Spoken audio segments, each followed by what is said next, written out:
नमस्कार, आदाब, सत श्री अकाल की हाल चाल। आप सभी को आपके ही अपने प्यारे यूट्यूब चैनल पे स्वागत है और आशा और उम्मीद करता हूँ कि आप सब एकदम स्वस्थ होंगे, मस्त होंगे और आप अपने तैयारी में व्यस्त होंगे। तो चलिए इस बार जो बच्चे 12th क्लास के बोर्ड परीक्षा देने वाले हैं उन तमाम विद्यार्थियों के लिए जिनका सब्जेक्ट है भूगोल यानी ज्योग्राफी, तो ज्योग्राफी के हम आपके लिए लेकर के आए हैं टॉप ऐसे 10 प्रश्न जो कि आपके वीवीआई टाइप के प्रश्न है। ये ऐसे प्रश्न है जो कि बार बार बोर्ड परीक्षा में पूछे जाते हैं।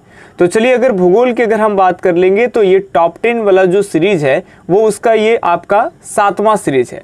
अब तक इस चैनल के ऊपर में भूगोल का 6 सीरीज जो है वो 6 सीरीज चला दिए गए हैं, यानी कुल बात कर लेंगे तो 60 क्वेश्चन, और ये आज का 7वां सीरीज है। ज़्यादा से ज़्यादा अगर आप सीरीज देख पाइएगा तब आपका जो कॉन्फिडेंस लेवल है वो ज्योग्राफी पेपर के लिए आपका एक अच्छा हो जाएगा। ज्योग्राफी नहीं, history, geography, polity, economics, Hindi, सबके आपके वीडियो इसी पे आपको मिल जाएंगे। तो बाकी के जो 6 सीरीज है वो आप इसी चैनल के ऊपर में आप देख पाइएगा। तो चलिए आज का हम 7वां सीरीज शुरू करें और 7वां सीरीज का पहला एकदम प्यारा सा प्रश्न आपको मिले, जल्दी से इसको बनाना है, फटाफट से जवाब आपको देना है कि ये आपके सामने पहले प्रश्न रहा। ध्यान से देख लीजिए प्रश्न को और कोई एक आंसर आपको कमेंट में करना है या फिर पेज पे लिख देना है ताकि लास्ट में आप हमें स्कोर बता पाइए कि आपका कितना में कितना सही है। चलिए पहला प्रश्न है आपके सामने, किस वर्ष विश्व की मानव जनसंख्या 6 अरब हुई? आप इसको अब नहीं समझिएगा, यहाँ पे टाइपिंग मिस्टेक है, इसको 6 अरब आपको समझने हैं। तो दुनिया की आबादी जो है वो 6 अरब कब होती है ये आपको बताना है। ऑप्शन 1 आपके सामने दिया गया है 1750 ईस्वी, दूसरा है 1975 ईस्वी, तीसरा है आपका 1830 ईस्वी और चौथा है 1919 ईस्वी। तो एक ऑप्शन या फिर आप चूज करके कमेंट में करिए या फिर आपको पेज पे लिख लेना है। चलिए जल्दी आप कमेंट में करिए। अब अगर हम सही जवाब की अगर और बढ़े तो आपका सही जवाब हो जाएगा डी ऑप्शन यानी 1999। 1999 की बात कर लें, जब भी हम 1999 की बात करते हैं तो ये आपकी शताब्दी कौन सी हो जाएगी? आगे के 2 अक्षर 19 एक बढ़ा दो, कुछ नहीं करना है, शताब्दी हो जाएगा आपका 20वीं। तो 20वीं शताब्दी के अगर अंत था उस समय दुनिया की जो आबादी है वो 6 अरब दर्ज की गई, ये ध्यान रखिएगा बात को। जब 20वीं शताब्दी के बाद यानी 21वीं शताब्दी का प्रारंभ यानी 2001 भी आप मान सकते हैं, इस समय 2001 में दुनिया की जो आबादी था वो आपका 7 अरब दर्ज की गई, ये ध्यान रखेंगे। इसके बाद 2011 की बात कर लेंगे तो 2011 में जो दुनिया की आबादी है ये आपको ध्यान रखना है, ये आपको याद रखना है। आप 1 मिनट, सॉरी, 1999 की बात अगर हम कर लेते हैं तो यहाँ पे 6 अरब आबादी दर्ज की गई। और अगर याद रखना है 2001 की आबादी यानी शताब्दी कौन सी हो जाएगी आपका, तो 21वीं शताब्दी की शुरुआती की अगर हम बात कर लेंगे तो 6 अरब से प्लस आबादी जो है वो दुनिया की दर्ज की गई। और 2011 ईस्वी आते आते दुनिया की आबादी हो गई आपका 7 अरब। और वर्तमान में अगर बात कर लेंगे तो 8 अरब से प्लस का पॉपुलेशन जो है वो वर्ल्ड का दर्ज किया गया है। यानी एक बात तो तय है कि अब जो पहले लाखों आबादी बढ़ने में या करोड़ों आबादी बढ़ने में कई साल बीते जाते थे, कई शताब्दियां बीत जाते थे, और अब क्या हो रहा है कि मात्र 10 साल के अंदर में दुनिया की जो पॉपुलेशन है वो 1 अरब बढ़ जा रही। यानी वर्तमान में पॉपुलेशन एक बहुत बड़ी समस्या है। बाकी एनसीईआरटी आप डीप पढ़िएगा तो समझ में आ जाएगा कि ऐसे भी कोई बात नहीं कि जनसंख्या जो होता है वो देश की समस्या होता है। जनसंख्या किसी भी देश के उसका वास्तविक धन जो होता है उस देश के निवासी होता है, तो उसके ऊपर में आपको निगेटिव पॉजिटिव दोनों थिंक आ जाएंगे। चलिए तो फर्स्ट का यहाँ पे डी ऑप्शन एकदम सही। अब सेकंड प्रश्न की अगर बढ़ते हैं, सेकंड प्रश्न है आपका, जनांकीय संक्रमण सिद्धांत किसने दिया? बताइए, आप उन ज्योग्राफर का नाम आपको बताना है कि जो जनांकीय संक्रमण सिद्धांत देते हैं। ऑप्शन 1 आपके सामने है, मार्शल, अमर्त्य सेन, नोएस्टीन, इनमें से कोई नहीं। फटाफट से बताइए कि जनांकीय संक्रमण सिद्धांत कौन दिए? अर्थशास्त्री भी हो सकते हैं या फिर आपका भूगोल बेहतर ज्योग्राफर भी हो सकते हैं। सही जवाब की अगर आप बात कर लेंगे तो नोएस्टीन, ये याद रखेंगे, नोएस्टीन ने ही याद रखना है आपको कि जनांकीय संक्रमण सिद्धांत दिए। चलिए इसका डायग्राम वगैरह भी आपको बता दिया गया होगा। इस तरह से एनसीईआरटी बुक में आपको मिलेंगे कि एक पहले वाली स्टेज क्या होता है, 3 स्टेज के बारे में इसमें हम लोग पढ़ते हैं कि पहले स्टेज में क्या होता है कि बड़ा तेजी से जन्म दर भी बढ़ता है, बड़ा तेजी से मृत्यु दर भी बढ़ता है। फिर इसके बाद क्या होता है कि मृत्यु दर में भी गिरावट होते हैं, जन्म दर में भी गिरावट होते हैं। और इसके बाद जब हम लोग एकदम 3 स्टेज में आ जाते हैं तो उस समय हमारे यहाँ लोगों को मरने से ज़्यादा बचा लेते हैं, स्वास्थ्य संबंधित चीज़ों में बहुत सुधार हो जाते हैं। और उसके बाद जो जन्म होता है, लोग इतने शिक्षित हो जाते हैं, वेल डेवलप हो जाते हैं कि फिर ये जो जन्म दर है उसमें भी सुधार कर लेते हैं। तो ये आपका 3 स्टेज है, फर्स्ट स्टेज, सेकेंड स्टेज और 3 स्टेज। ऐसे करके आप NCERT बुक में पढ़े होंगे। तो ये सही आपका ऑप्शन हो जाएगा सेकेंड का सी ऑप्शन। अब बढ़ते 3rd नंबर प्रश्न के ऊपर में। तो तीसरा प्रश्न है, भारत में सबसे पहले स्थापित लौह इस्पात कंपनी कौन सी थी? बताइए निम्न में से कौन सी सबसे पहले भारत में लौह इस्पात कंपनी स्थापित की गई? ऑप्शन 1 है आपके सामने भारतीय लौह एवं इस्पात कंपनी, जिसको इसको शॉर्ट में बोल सकते हैं आप। दूसरा है टाटा लौह एंड इस्पात कंपनी, जिसको शॉर्ट में आप टिस्को बोल सकते हैं। या फिर विश्वेश्वरैया लोहा तथा इस्पात कंपनी। चौथा है आपके सामने मैसूर लोहा तथा इस्पात कंपनी। एक जवाब आप कमेंट में फटाफट से बताएंगे। तो सबसे पहले भारत में अगर हम बात कर लेंगे लोहा इस्पात कंपनी की, तो ये आपका है टाटा लौह इस्पात company, Tata iron and steel company. याद रखेंगे, इसकी स्थापना याद रखना है आपको कि 1907 में भी हुई थी। सभी पे अगर डिस्क्रिप्शन ज़्यादा देंगे तो फिर वीडियो लंबा हो जाएगा, ठीक है। लेकिन आपको याद रखेंगे कि अंग्रेजों के काल में ही भारत में ये आपका इंडस्ट्री लगी थी और उस समय शायद दुनिया का ये 4था या 7वां बड़ा इंडस्ट्री था वर्ल्ड के, अंग्रेजों के काल में लगी थी। चलिए ध्यान से सुनेंगे। विश्वेश्वरैया, अगर आपको नया लग रहा है तो इनके बारे में आप जानते होंगे कि विश्वेश्वरैया कर्नाटक के मैसूर जिले के रहने वाले थे।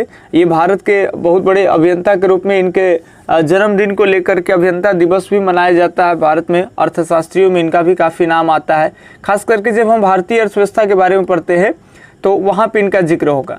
चलिए, तो 3 का यहाँ पे बी ऑप्शन एकदम सही है। अब अगर 4 प्रश्न के ऊपर में देखेंगे तो ये बड़ा इजी टाइप है। ये 10th क्लास के भी विद्यार्थी होंगे वो भी बना पाएंगे, या फिर आप 10th में भी कभी पढ़े होंगे तो बना पाइएगा। प्रश्न है आपके सामने कि निम्न में से कौन सी रोपण फसल नहीं है? आपको एक चूज करना है कि रोपण फसल नहीं है। कॉफी, गन्ना, गेहूं, रबड़। बताइए फटाफट से कौन सा ऑप्शन सही होगा।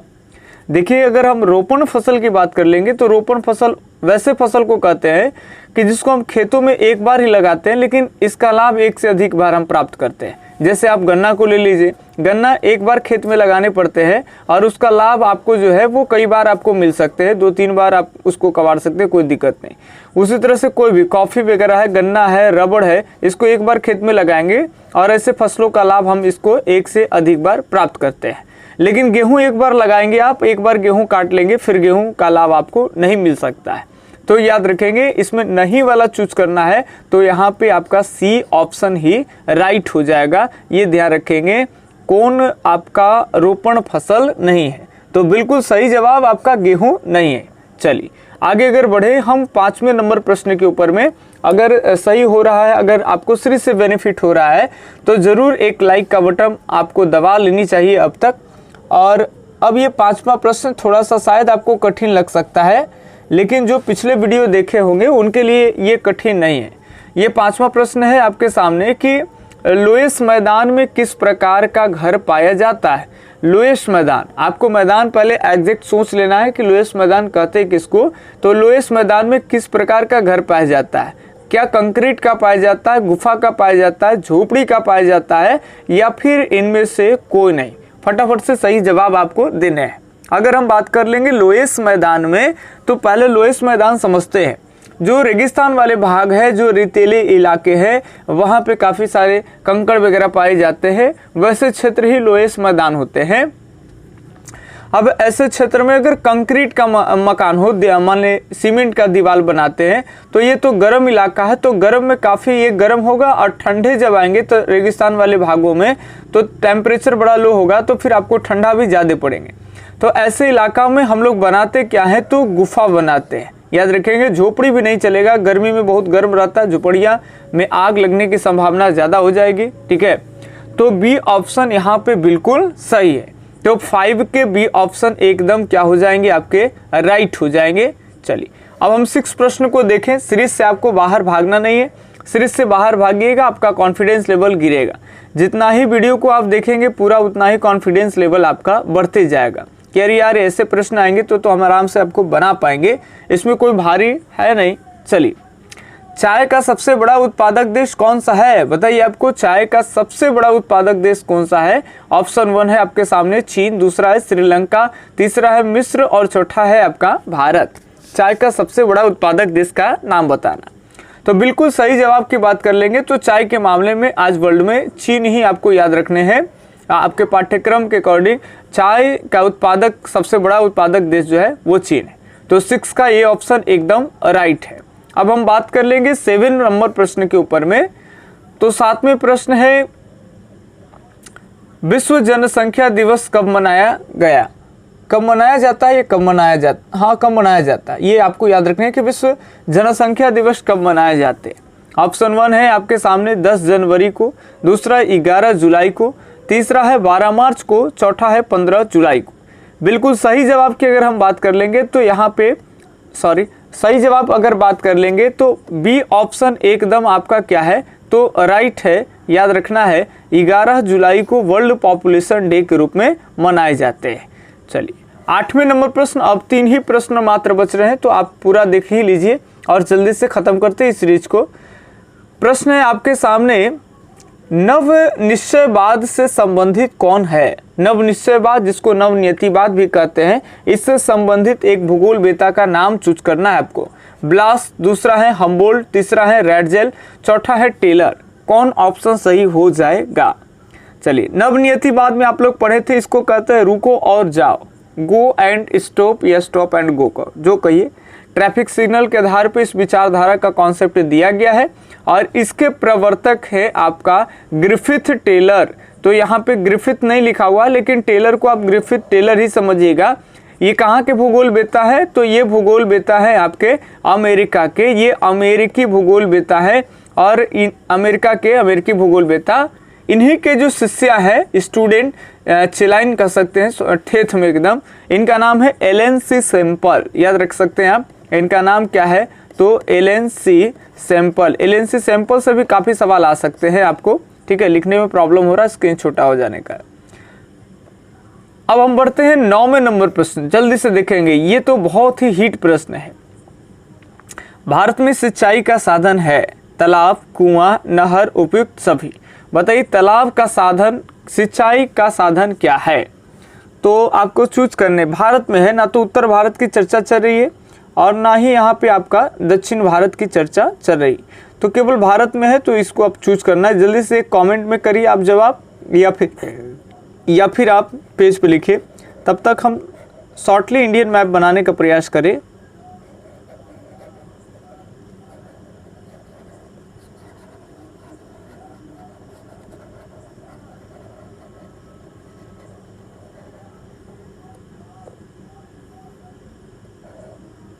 चलिए अभी ध्यान सुनेंगे। अगर हम बात कर लेंगे उत्तर भारत की तो ध्यान से सुनेंगे। उत्तर भारत में काफ़ी सारी नदियाँ, जैसे गंगा देखेंगे तो गंगा से ही काफ़ी सारी नदियाँ आके मिलती है, जैसे यमुना बड़ी बड़ी नदियाँ है। गंगा के इधर छोर से यानी बाएं साइड से, दाएं साइड से, बाएं साइड से, दाएं साइड से काफ़ी सारी उत्तर और दक्षिण साइड से नदियाँ आकर के मिलती। इसके अलावा कोई भी नदी अगर सिंधु को ऐसे गुजार देते हैं तो काफ़ी सारी सिंधु के 5 सहायक नदियाँ जो है ऐसे ऐसे जाती है, फिर पठानकोट में ले जाकर मिल जाती है। नर्मदा है, ताप्ती है, इधर कृष्णा है, जा करके बंगाल की खाड़ी में गिरती है, कावेरी दक्षिण में जा करके गिर जाती है ऐसे, इसके बाद तुंगभद्रा ऐसे जाती है और कई ये वाला हाईलैंड का इलाका, इस हाईलैंड से जा करके गंगा में मिल जाएगी। तो काफ़ी सारी नदियों का जाल है। तो उत्तर वाले भारत में क्या है ना कि जो नदियाँ हिमालय से खास करके आती है तो ये नदियाँ में सालों भर पानी रहते हैं, तो या तो बर्फ़ के पिघलने से पानी मिलते हैं या फिर वर्षा से भी। तो इन नदियों में पानी होते हैं और इन नदियों से कनेक्ट होते हैं नाहर, तो नाहर में तो पानी आ जाएगा आपका। तो उत्तर भारत में याद रखेंगे सिंचाई के अगर मुख्य साधन पूछे आपसे तो ये याद रखेंगे नाहर हो सकते हैं। और दक्षिण भारत की अगर हम बात कर लेंगे सर, तो दक्षिण भारत में दिक्कत क्या है ये पहले बढ़िया से आप समझिएगा। एक मिनट ध्यान सुने। दक्षिण भारत में क्या है कि बहुत सारी नदियाँ इधर पठारी वाले भाग से निकल के आती है, तो ये कुछ ही ये मौसमी नदियाँ हैं। मौसम खत्म होने के कुछ ही समय बाद ये नदियाँ सूख जाती है, तो इन नदियों में ही पानी जब नहीं रहेगी तो नदी से जो जुड़ा नहर है, क्या वो नहर में पानी रह पाएगी? नहीं रह पाएगी। तो इधर जो मुख्य जो स्रोत है, साधन है आपका सिंचाई का, वो है आपका सर तालाब। तो अगर दक्षिण में कहेगा तो तालाब, उत्तर में अगर कहेगा तो नहर, ये याद रखेंगे। ऐसे भारत में कुआं से भी होता है, नलकूप से। तो इसमें खाली भारत की चर्चा है तो आपका डी ऑप्शन एकदम क्या हो जाएगा? राइट हो जाएगा। चलिए याद रखेंगे 9 का डी ऑप्शन उपयुक्त सभी सही है। अब आज का लास्ट प्रश्न है इस सीरीज का। प्रश्न है आपका कि निम्न में से कौन देश उच्च मानव विकास वाला है? कौन सा जो देश है वो उच्च मानव विकास वाला है? एक ऑप्शन आपको चूज करने हैं, दक्षिण अफ्रीका, भारत, नॉर्वे और चीन। सही जवाब आपको कमेंट में करने हैं, फटाफट से आपको बताने हैं। तो सही जवाब की अगर बात कर लेंगे, कौन सा देश उच्च मानव विकास वाला है, तो सही जवाब हो जाएगा आपका नॉर्वे। हालांकि वर्तमान में अगर बात कर लेंगे तो स्विट्जरलैंड आगे है, नॉर्वे को पीछे छोड़ कर करके, और स्विट्जरलैंड जो है वो आगे है जहाँ पे जिनेवा पड़ता है। ठीक है, लेकिन ये याद रखेंगे आपके पाठ्यक्रम के अनुसार सही क्या हो जाएंगे यहाँ पे, तो सी ऑप्शन नॉर्वे। तो चलिए इस तरह से हम आपके टॉप 10 भूगोल के 7 सीरीज इस आपके चैनल के ऊपर में करा दिए। सीरीज से बेनिफिट लग रहा होगा तो आप लाइक कमेंट जरूर करिए ताकि हम आपके लिए अगला सीरीज लेकर के आए। और बहुत सारे आप हमें बताएं कि अगर जिसको लग रहा है कि सर चैप्टर वाइज भी करा दीजिए ना, 1 चैप्टर 2 चैप्टर कर करके, और बहुत कम समय में पूरे चैप्टर का रिवाइज करा दीजिए, तो उसके लिए भी आप कमेंट करिए। फटाफट से हम आपके लिए क्वेश्चन टाइप करके चैप्टर वाइज ऑब्जेक्टिव वगैरह करा देंगे। तो चलिए आप अपने दोस्तों के पास भी शेयर कर दीजिएगा इस चैनल को, और एक लाइक कर दीजिएगा। अगर अभी तक सब्सक्राइब नहीं किए थे तो जो भी नए ऑडियंस है, बच्चे हैं, आप सब्सक्राइब कर लीजिएगा। मिलते हैं कुछ इसी तरह के अगले वीडियो लेक्चर्स में। तब तक के लिए धन्यवाद। जय हिंद, अल्लाह हाफिज़। आपका दिन शुभ हो।